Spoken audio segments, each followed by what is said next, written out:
यह कहानी एक ऐसे शख्स की है जो अपनी रोजमर्रा की जिंदगी में मशगूल था, लेकिन एक रात का मामूली सा वाकया उसकी सोच को बदलकर रख देने वाला था।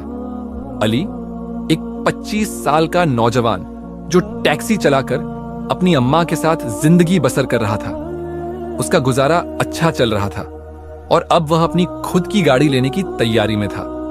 उस दिन सुबह से उसने कुछ नहीं खाया था और भूख अब शदीद हो चुकी थी। आखिरकार उसने सोचा कि पहले कुछ खा लिया जाए, फिर बाकी काम किया जाएगा। मोबाइल ऐप बंद किया और खाने की तलाश में सड़क के किनारे किसी स्टॉल की ओर बढ़ा। वह पहली बार उस इलाके में आया था, इसलिए रास्ते से ज्यादा वाकिफ नहीं था। जैसे ही एक मोड़ पर मुड़ा, उसे अंदाजा नहीं था कि यह रास्ता कहां ले जाएगा। सड़क पर अंधेरा गहरा था और चारों ओर एक अजीब सा सन्नाटा पसरा हुआ था। लेकिन कुछ ही आगे जाने पर उसे सड़क के किनारे एक छोटा सा ढाबा नजर आया। ढाबे के बाहर अच्छी खासी भीड़ थी और खाने की खुशबू से माहौल महक रहा था। अली ने गाड़ी लॉक की और वहां जाकर बैठ गया। अभी उसने ठीक से मेन्यू देखने का सोचा ही था कि एक लड़की उसके पास आई। काले रंग का दुपट्टा ओढ़े हुए उसने अपना चेहरा पूरी तरह से ढका हुआ था। उसकी चाल में एक अजीब सा ठहराव था, जैसे वह किसी भी गैर जरूरी बात से बचना चाहती हो। लड़की ने खाने के बारे में पूछा तो अली ने बिरयानी ऑर्डर कर दी। जब वह बिरयानी लेकर आई तो उसकी खुशबू इतनी लाजवाब थी कि अली खुद को रोक नहीं पाया और बेसाख्ता खाने में मशगूल हो गया। लेकिन असली हैरानी तब हुई जब अली ने पैसे पूछे। लड़की ने कहा कि जो भी पहली बार उनके ढाबे पर आता है उसे पैसे नहीं लिए जाते। यह सुनकर अली चौंक गया। वह लड़की कौन थी? अकेले ढाबा चला रही थी या फिर यह किसी और का था? यह सोचते हुए उसने लड़की से पूछा कि क्या यह ढाबा उसका है। जवाब में लड़की ने सिर्फ सिर हिलाकर हां कहा। अली इस पूरी बात से बेहद मुतासिर हुआ। उसने कभी नहीं सोचा था कि सड़क के किनारे कोई लड़की इस तरह ढाबा चला सकती है, वो भी इतनी खुददारी और हिम्मत के साथ। वह उसकी यह बात भी नहीं भूला कि अगली बार आने पर ही वह अपना नाम बताएगी। घर लौटते वक्त अली को एहसास हुआ कि उसे बिरयानी पैक करवा लेनी चाहिए थी ताकि उसकी अम्मा भी खा सकती। लेकिन अब वह काफी दूर निकल आया था, वापस जाना मुमकिन नहीं था। घर पहुंचने पर अम्मा ने पूछा कि उसने खाना खाया या नहीं। जब अली ने उन्हें बताया कि उसने ढाबे पर खा लिया तो उन्होंने तसल्ली से कहा कि अच्छा हुआ, क्योंकि वह खुद बीमार थी और नाश्ता नहीं बना पाई थी। अली ने जब अम्मा को उस लड़की के बारे में बताया तो उन्होंने भी हैरानी जताई कि पहली बार किसी लड़की को सड़क के किनारे अकेले ढाबा चलाते सुना है। अली को अब यह यकीन हो गया था कि वह लड़की कोई मामूली शख्सियत नहीं थी। उसके हाथों में जादू था या फिर शायद कोई और ही राज छुपा था। अब अली ने ठान लिया था कि वह दोबारा उस ढाबे पर जाएगा और इस बार वह सिर्फ खाने के लिए नहीं जाएगा, बल्कि यह जानने के लिए भी कि वह लड़की आखिर कौन थी। अगले ही दिन उसने अपनी इस ख्वाहिश के आगे बेबस होकर दोबारा उसी ढाबे का रुख किया। इस बार वह बिना भटके सीधे उसी लड़की के पास पहुंचा। लड़की ने उसे देखते ही हल्की मुस्कान दी, क्योंकि उसकी आंखों में हल्की चमक आ गई थी। आज भी उसने काले रंग का ही दुपट्टा लिया हुआ था और आज भी उसका चेहरा नकाब में ढका हुआ था। नौजवान ने हंसते हुए कहा, तुम्हारी बिरयानी ने रात भर मेरी जुबान पर अपना जायका बरकरार रखा, इसलिए आज दोबारा खाने आया हूं। फटाफट गरम गरम प्लेट लेकर आओ। लड़की ने सिर हिलाया और कुछ ही देर में भाप उड़ाती हुई बिरयानी के साथ रायता भी लेकर आ गई। यह देखकर नौजवान ने मजाकिया अंदाज में कहा, अरे आज तो रायता भी है, इसके अलग से पैसे लोगी? लड़की खिलखिलाकर हंस पड़ी और बोली, नहीं, जो कस्टमर दूसरी बार आता है उसे हम फ्री में रायता देते हैं। उसकी बात सुनकर नौजवान हैरान रह गया। उसे महसूस हुआ कि यह लड़की कारोबार के मामले में बेहद समझदार थी। उसने हंसते हुए कहा, अरे तुम तो बिजनेस के मामले में बहुत चालाक हो, मुझे तुम्हारा यह अंदाज बहुत पसंद आया। लड़की ने मुस्कुराते हुए जवाब दिया, बिल्कुल, क्योंकि मैंने बिजनेस की पढ़ाई की हुई है। फिर उसने अपनी कहानी सुना दी, कैसे उसके पिता का इंतकाल हो चुका था, कैसे वह और उसकी छोटी बहन मिलकर इस ढाबे को चला रही थी और कैसे इस मेहनत से उनका घर चलता था। नौजवान को यह सुनकर दुख हुआ। उसने महसूस किया कि यह लड़की एक अच्छी नौकरी की हकदार थी, लेकिन हालात ने उसे इस जगह लाकर खड़ा कर दिया था। मुसीबत का पहला वार उस दिन के बाद नौजवान का वहां दोबारा जाना नहीं हो सका।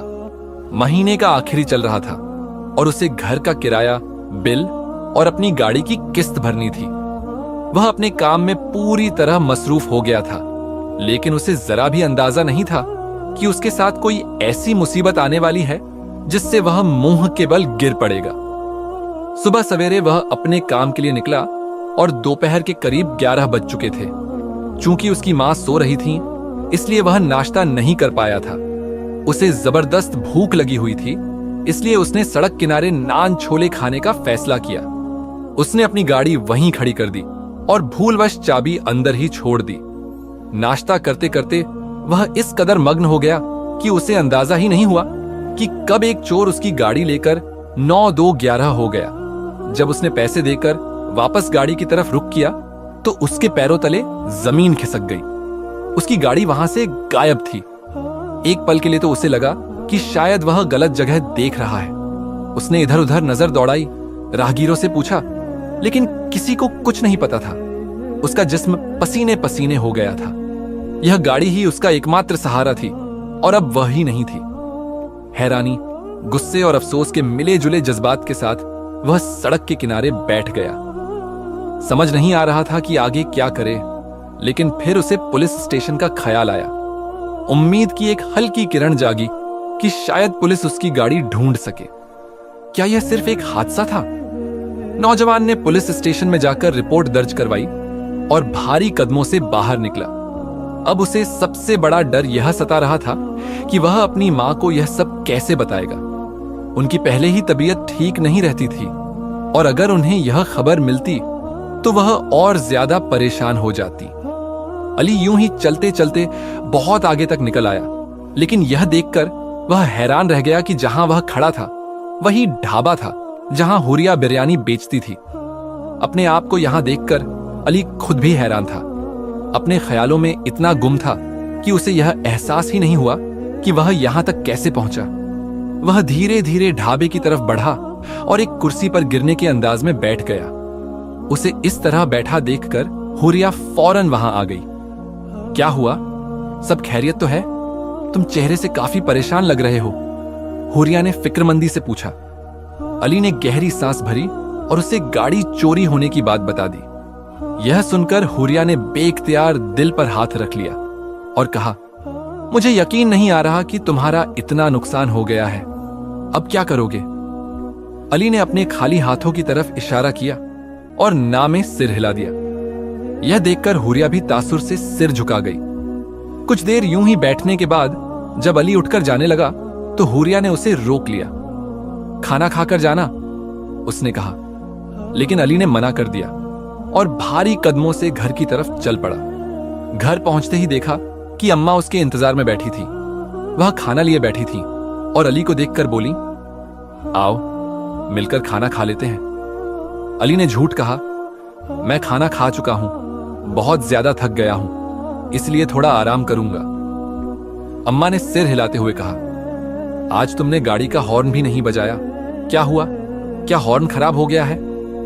अली चौंक गया और बोला, नहीं अम्मा, हॉर्न खराब नहीं हुआ, बस गाड़ी का कुछ काम था तो उसे वर्कशॉप पर छोड़ दिया है। उम्मीद है कि परसों तक मिल जाएगी इंशाअल्लाह। यह कहकर वह जल्दी से अपने कमरे में चला गया। अली को अब किसी भी तरह चैन नहीं था। गाड़ी चोरी होने के कारण उसकी रातों की नींदें उड़ गई थीं। हर रोज वह पुलिस स्टेशन के चक्कर काट रहा था, लेकिन कोई फायदा नहीं हो रहा था। पुलिस सिर्फ यही कह रही थी कि जैसे ही कोई सुराग मिलेगा बता देंगे। एक हफ्ता गुजर गया, लेकिन गाड़ी का कोई अता पता नहीं था। अम्मा रोज पूछती तो अली कोई ना कोई बहाना बना देता। आज बहुत दिनों बाद वह फिर ढाबे पर चला गया। चेहरे से परेशानी साफ झलक रही थी। कुछ ही देर में हुरिया उसके पास आ गई। क्या हुआ? बहुत दिनों बाद आए हो, क्या तुम्हारी गाड़ी मिल गई? उसने फिक्रमंदी से पूछा। अली ने आहिस्ता से सिर हिलाया। नहीं, गाड़ी अब तक नहीं मिली, न जाने मिलेगी भी या नहीं। हिम्मत मत हारो, मिल जाएगी। हुरिया ने दिलासा देने की कोशिश की। फिर उसने अम्मा के बारे में पूछा। अली ने जवाब दिया, अम्मा ठीक हैं, मैंने उन्हें अब तक गाड़ी के बारे में नहीं बताया। थोड़ी देर सोच में डूबी रहने के बाद हुरिया ने कहा, अली क्या मैं तुम्हारी कोई मदद कर सकती हूं? अली ने हैरानी से उसकी तरफ देखा। अरे नहीं नहीं, तुम भला कैसे मेरी मदद कर सकती हो? बस दुआ करो कि मेरी गाड़ी मिल जाए। बहुत परेशान हूं, गाड़ी की किस्त भी देनी है, घर का किराया भी बाकी है, मेरे पास तो बस खाने भर के ही पैसे बचे हैं। हुरिया ने धीरे से कहा, मेरे पास कुछ पैसे रखे हुए हैं, अगर तुम चाहो तो इस्तेमाल कर सकते हो, बाद में लौटा देना। अली ने नफी में सिर हिला दिया। नहीं, मैं तुम्हारी मदद नहीं ले सकता। तुमने मेहनत से जो कमाया है वह तुम्हारा हक है। मैं तुम्हारी पेशकश की कदर करता हूं, लेकिन मैं ऐसा नहीं कर सकता। हुरिया चुप हो गई। उसके चेहरे की रौनक बुझ गई थी। थोड़ी देर बाद वह खाना लेकर आई और अली की मेज पर रख दिया। अली ने मना किया, अभी मेरे पास पैसे नहीं हैं, मैं नहीं खा सकता। हुरिया ने कहा, मैं तुम्हारे बिल में जोड़ लूंगी, जब पैसे हों तब दे देना। फिर वह गुस्से से वहां से चली गई। अली को थोड़ी शर्मिंदगी हुई कि वह बार बार उसकी मदद को ठुकरा रहा था। उसे खाना भी नहीं खाया गया। वह उठकर हुरिया के पीछे चला और उससे माफी मांगी। हुरिया, मुझे माफ कर दो, मैं तुम्हारे खुले दिल को गलत समझ रहा था। मेरे हालात ने मुझे बहुत तल्ख बना दिया है। हुरिया मुस्कुराई और कहा, मैं नाराज नहीं हूं, मैं बस तुम्हारी मदद करना चाहती हूं। अगर तुम मेरी मदद कबूल कर लोगे तो मुझे खुशी होगी। यह कहकर उसने अली की आंखों में आंखें डालकर देखा। पहली बार ऐसा हुआ था कि उसने इस तरह अली को देखा था। अली एक लम्हे के लिए थम सा गया। ऐसा महसूस हुआ जैसे वह उन आंखों में कैद हो गया हो। फिर अचानक उसे होश आया और उसने धीरे से इनकार कर दिया। वापस अपनी मेज की तरफ लौट आया। बिरयानी ठंडी हो रही थी, लेकिन अली अब भी उन्हीं चंद लम्हों में खोया हुआ था। उसे समझ नहीं आ रहा था कि हुरिया की आंखों में ऐसा कौन सा जादू था जो उसे बांध रहा था। खाना खाते हुए अली महसूस कर रहा था कि हुरिया की निगाहें अब भी उसके वजूद पर टिकी थीं। थोड़ी देर बाद अली बिरयानी बीच में ही छोड़कर वहां से चला गया। रास्ते में चलते हुए उसके मन में सवाल उठ रहे थे। हुरिया क्यों उसकी इतनी मदद करना चाहती थी? आखिर इतनी बड़ी रकम उसे क्यों देना चाहती थी? अगर उसके पास पैसे थे तो वह खुद कोई बेहतर काम क्यों नहीं करती? अली इन्हीं सवालों में उलझा हुआ था कि अचानक उसे महसूस हुआ कि कोई उसके साथ साथ चल रहा है। किसी ने उसके कदमों से कदम मिलाया था। उसने गर्दन घुमाकर देखा और उसके पैरों तले जमीन खिसक गई। उसके साथ हुरिया चल रही थी। वैसा ही लिबास, वही दुपट्टा और वही मुस्कुराती निगाहें। लेकिन यह मुमकिन कैसे था? अली ने हैरानी से पूछा, हुरिया तुम यहां? इस सवाल पर हुरिया ठिठक गई। उसकी आंखों में एक अजीब सी चमक थी। उसने अपनी उंगलियों को मरोड़ते हुए कहा, मैं तुमसे अकेले में बात करना चाहती थी। ढाबे पर बहुत भीड़ होती है, वहां खुलकर बात करना मुश्किल है, इसलिए मैं तुम्हारे पीछे पीछे चली आई।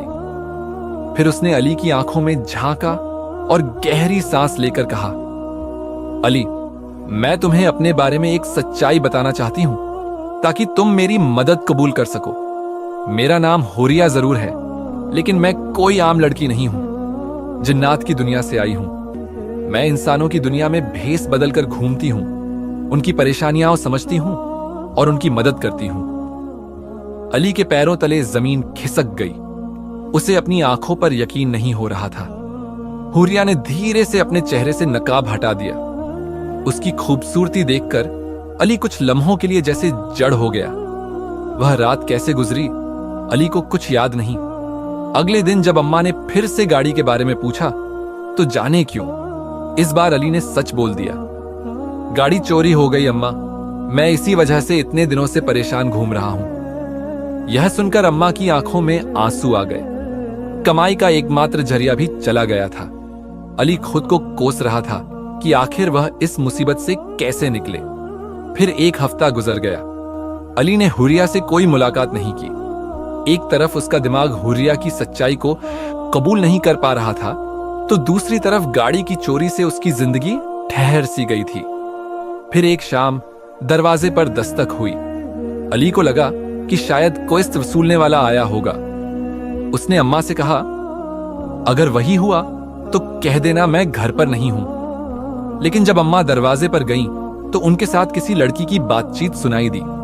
अली ने झांक कर देखा तो उसकी आंखें हैरत से फैल गईं। सामने हुरिया खड़ी थी, जो अम्मा से अंदर आने की इजाजत मांग रही थी।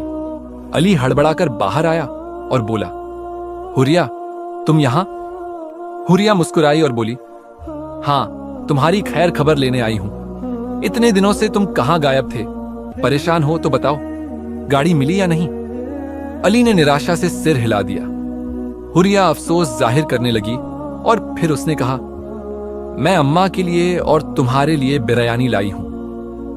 अम्मा उसे बहुत अपनापन दिखा रही थी, जबकि अली अब भी उलझा हुआ था। उसने अम्मा को हुरिया की हकीकत नहीं बताई, क्योंकि वह खुद इस बात पर पूरी तरह यकीन नहीं कर पा रहा था। कुछ देर बैठने के बाद हुरिया उठी और बोली, अली, तुम्हारे लिए मेरे पास एक चीज है, बाहर गली में आकर देखोगे? अली ने हैरानी से पूछा, ऐसी कौन सी चीज? यहीं बता दो। लेकिन हुरिया मुस्कुराई और बोली, नहीं, पहले बाहर आओ। अली और अम्मा उसके साथ बाहर आए। बाहर गली में एक नई चमचमाती कार खड़ी थी। हुरिया ने अली की तरफ देखा और कहा, यह तुम्हारी नई गाड़ी है, आज से तुम इसे बतौर टैक्सी इस्तेमाल करोगे? अली अवाक रह गया। उसने हैरानी से पूछा, यह गाड़ी कहां से आई? तुम क्या कह रही हो? हुरिया ने मुस्कुराते हुए चाबी अली की तरफ बढ़ा दी। यह गाड़ी अब तुम्हारी है अली, बस इसे चलाने की हिम्मत करो। अली ने कांपते हाथों से चाबी ली और गाड़ी को छूने लगा। अम्मा के चेहरे पर खुशी थी, लेकिन साथ ही वह हैरान भी थी। उन्होंने हुरिया से कहा, अरे बेटा, तुमने इतनी महंगी गाड़ी मेरे बेटे को तोहफे में दे दी? हुरिया खिलखिलाकर हंस पड़ी और बोली, अम्मा, आप परेशान ना हो, यह मेरा और अदी का मामला है, हम आपस में देख लेंगे। अम्मा ने हल्की मुस्कान के साथ सिर हिलाया, जैसे वह सब कुछ समझ रही हो। लेकिन अदी के चेहरे पर संकोच था। उसने गाड़ी को देखा, फिर हुरिया की ओर मुड़ते हुए कहा, मैं यह गाड़ी नहीं ले सकता, यह बहुत कीमती है। मैं जानता हूं कि तुम्हारे लिए इसकी कीमत मायने नहीं रखती, लेकिन मेरे लिए रखती है। इसे लेने से मेरी खुददारी पर चोट पहुंचेगी। अदी ने गाड़ी की चाबी हुरिया की ओर बढ़ाई, लेकिन हुरिया मुस्कुरा दी। मुझे पता था कि तुम यही कहोगे, इसलिए मैंने पहले ही सोच लिया था कि तुमसे इस गाड़ी की किस्तें लूंगी। अभी 2 महीने तक इसे इस्तेमाल करो। जब तुम्हारी पुरानी गाड़ी की किस्तें पूरी हो जाएंगी, तब तुम हर महीने एक खास रकम मुझे ट्रांसफर कर देना। हुरिया ने सहजता से कहा। अदी की आंखों में हैरानी थी। उसे विश्वास नहीं हो रहा था कि किस्मत इतनी मेहरबान हो सकती है। एक अनजानी लड़की जिससे वह एक ढाबे पर मिला था, उससे यूं दोस्ती हो जाना और फिर उसकी इतनी मदद मिलना, यह सब किसी सपने जैसा लग रहा था। उसकी आंखों में अनायास ही आंसू आ गए। हुरिया, तुम्हारा बहुत शुक्रिया। तुमने इस मुश्किल घड़ी में मेरी जो मदद की है, शायद कोई अपना भी ऐसा ना करता। अदी ने कृतज्ञता से कहा। हुरिया ने उसकी ओर देखकर एक हल्की मुस्कान दी, लेकिन उसकी आंखों में भी एक अनजानी नमी थी।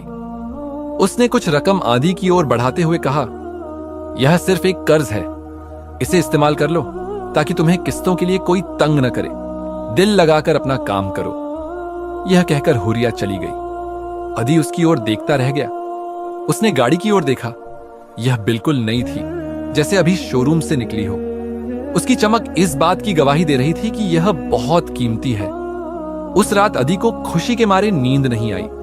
अम्मा भी हुरिया की तारीफ करते नहीं थक रही थी। ऐसी बच्ची मैंने पहली बार देखी है, इतनी मोहब्बत और एहसास करने वाली, अपना सब कुछ लुटा देने वाली। अदी को यह सुनकर फख्र महसूस हुआ। उसने ठान लिया कि वह जल्द से जल्द हुरिया का कर्ज उतार देगा। उसने डबल शिफ्ट में काम करना शुरू कर दिया। 3 महीने बाद जब वह हुरिया को पहली किस्त देने उसके ढाबे पर पहुंचा, तो वहां का नजारा देखकर उसकी आंखें फैल गईं। वहां अब कोई ढाबा नहीं था। हुरिया भी कहीं नहीं थी। अदी ने आसपास के लोगों से पूछा, लेकिन कोई भी उसके बारे में कुछ नहीं जानता था। वह मायूस हो गया। उसे समझ नहीं आ रहा था कि हुरिया से संपर्क कैसे करे। उसके पास न उसका पता था न कोई और जानकारी। वह अक्सर उसी जगह चक्कर लगाता, इस उम्मीद में कि शायद हुरिया फिर से वहां आ जाए। और फिर एक दिन वही हुआ जिसका उसे बेसब्री से इंतजार था। जैसे ही वह अपनी गाड़ी में बैठने लगा, उसने सामने से आती हुई हुरिया को देखा। उसकी हरी आंखें दूर से ही चमक रही थीं। अधिक खुश हो गया। हुरिया, तुम कहां चली गई थी? मैं कब से तुम्हें ढूंढ रहा था। हुरिया मुस्कुराई। अली, मैं तुमसे मिलकर नहीं जा सकी, माफ करना। मुझे अपनी दुनिया में वापस जाना पड़ा। मेरा यहां काम खत्म हो गया था, इसलिए लौटना पड़ा। लेकिन मुझे लगातार ऐसा महसूस हो रहा था कि तुम्हारा दिल मुझे पुकार रहा है। शायद इसी वजह से मैं यहां आ गई। और देखो, तुम भी यहीं मिले। अदी उसे रोकना चाहता था। उसने हुरिया का हाथ थामना चाहा, लेकिन हुरिया ने धीरे से अपना हाथ पीछे कर लिया। अदी शर्मिंदा हो गया और माफी मांगने लगा। हुरिया ने नरम लहजे में कहा, अली, मैं तुम्हारे दिल के जज्बात को समझती हूं, लेकिन तुम जानते हो कि तुम एक इंसान हो और मैं एक जिन्न। मेरी दुनिया में मेरे लिए कुछ पाबंदियां हैं जिन्हें मैं नहीं तोड़ सकती। यह कहकर हुरिया जाने लगी, लेकिन अदी ने उसे रोक लिया। उसने हुरिया को किस्त की रकम देने की कोशिश की, मगर हुरिया मुस्कुरा दी। मैंने तुम्हारी मदद इसलिए की थी कि तुम्हें किसी एहसान का बोझ न महसूस हो। यह रकम तुम मुझसे मत जोड़ो। अगर तुम सच में इस रकम का सही इस्तेमाल करना चाहते हो तो किसी जरूरतमंद की मदद कर देना। समझना कि मेरा कर्ज उतर गया। हुरिया ने मुस्कुराते हुए अदी की ओर देखा और फिर वहां से चली गई। अदी उसे जाते हुए देखता रह गया। उसे महसूस हुआ कि उसके लिए पूरी दुनिया खाली हो गई है।